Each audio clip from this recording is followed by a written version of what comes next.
Noong unang panahon, sa isang malayong bundok sa Bicol, may magkapatid na laging nag-away.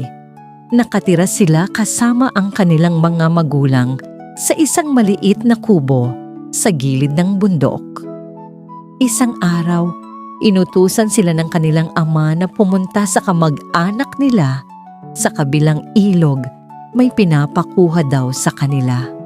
Ngunit ang daan patungo roon ay tinatawid ang isang maliit na tulay sa ibabaw ng ilog, sapat lang para makatawid ang isa.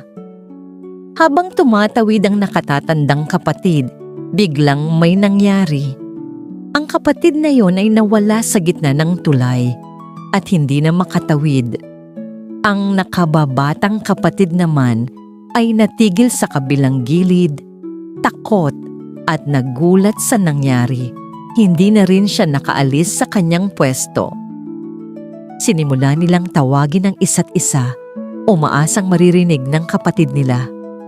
Ngunit walang ibang nakarinig.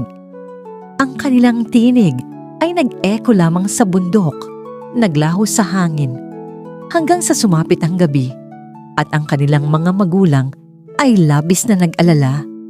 Hinanap nila ang magkapatid, subalit walang natagpuan. Mula noon, tuwing sasapit ang gabi sa bundok, madalas na naririnig ng mga tao ang mga tunog ng insekto, maliit at parang nagsasagutan na tila sinasalamin ang tinig ng magkapatid. Tinawag nila ang mga insekto na tawag-tawag bilang alaala sa magkapatid na hindi na muling natagpuan.